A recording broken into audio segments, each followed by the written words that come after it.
अर्चना धोत्रे रेसिपीमध्ये आपलं स्वागत आहे। आजची रेसिपी आहे आपला ओट्स चिल्ला आणि कोकोनट व्हाईट चटणी। त्याला लागणारे साहित्य बघूया। 2 टोमॅटो, 2 ऑनियन घेतले आहे, धनिया घेतली आहे आणि 4 मिरची चॉपिंग करून घेतली। आता हे आपण चॉपरमध्ये ॲड करून एकदम बारीक फाईनली चॉप करून घेऊया। बघू शकता चॉपिंग आपली करून झाली आहे। आता मी ॲड करत आहे एका टोपात ॲड करत आहे जे चॉपिंग करून झाले। ह्याच्यामध्ये चॉपरमध्ये एकदम फाईनली होऊन जातं चॉपर। ज्यात धनिया ॲड केला आहे। त्यानंतर आपण ओट्सला आपण बारीक करून घेऊया मिक्सीमध्ये 2 टाईम। 10 ओट्सची क्वांटिटी आहे। 10 ओट्स बनवू शकता। आपला चॉपर करून झाला म्हणजे बारीक करून झाला आहे ओट्स आपला मिक्सीमध्ये। अजून एकदा आपण बारीक करून घेतला आहे, 2दा आपण घेतला आहे। आता मी दही घेत आहे।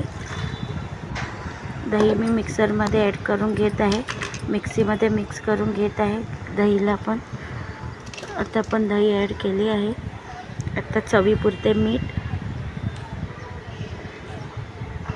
बघू शकता चवीपुरते मीठ ॲड केले आहे। ब्लॅक पेपर ॲड केला आहे। आता आपण मिक्स करून घेऊया। खूप छान असा पौष्टिक आहे ओट्सचा चिल्ला। कोणी हे वेट लॉसमध्ये पण यूज करतो, म्हणजे खाण्यासाठी यूज करू शकता। वेट लॉस जे करतात ना त्यांच्यासाठी खूप फायदेशीर आहे। आता आपलं बॅटर थोडं थिक असं डोश्यासारखं करायचं आहे हलकंसं। आता तोपर्यंत मी त्या बॅटरला रेस्ट करून देईल। तोपर्यंत आपण चटणी बनवूया। व्हाईट चटणी, कोकोनट घेतला आहे, चटणी डाळ घेतली आहे, थोडं मीठ चवीपुरते आणि थोडीशी साखर, लसूण, हिरवी मिरचीसुद्धा ॲड केली आहे। आता आपण पाणी ॲड करून मिक्सी लावून घेऊया। करून खा, असे खूप छान लागते। पाणी कमी झालं त्याच्यामुळे मी थोडंसं पाणी ॲड करत आहे। चटणी पिसेला तुम्हाला जशी हवी थिक पातळ तसं तुम्ही पाणी ॲड करू शकता। तर चटणी झाली आहे तोपर्यंत त्याला तडका देत आहे। तोपर्यंत आपलं ओट्सचं बॅटर रेस्ट करायला ठेवूया थोडं 15 मिनटं। तडक्यासाठी मी ऑइल गरम झाल्यानंतर राई, कढीपत्ता आणि सुकी मिरचीचाच तडका देत आहे। आपलं झाला आहे तडका। आता चटणीवरती आपण तडका देऊन तुम्हाला दाखवत आहे। चटणी बघू शकता किती छान अशी चटणी आपली रेडी आहे। चटणी झाली। आता आपण डोसे करण्यासाठी, डोसे म्हणजे ओट्सचा चिल्ला करण्यासाठी रेडी आहोत। पॅन मी गरम केला आहे, छान असा गरम झाला पाहिजे, नाही तर ओट्स चिपकतात। दही असल्यामुळे छान असं गरम झालं आहे। मी ऑइल ॲड केलं आहे।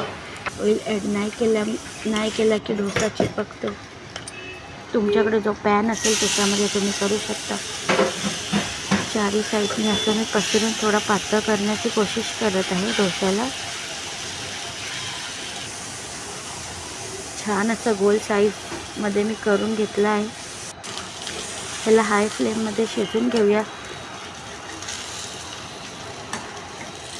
बघू शकता मी चम्मचाच्या साहाय्याने त्याला पलटी करण्यासाठी, बघू शकता किती छान आपला डोसा शिजला आहे। एक साईड पलटी करून दाखवला आहे, दोन्ही साईड शिजला आहे। रेडी आहे आपला ओट्स चिल्ला आणि कोकोनट व्हाईट चटणी। करून खा, खूप छान लागते। माझ्या व्हिडिओला लाईक, सबस्क्राईब, शेअर जरूर करा।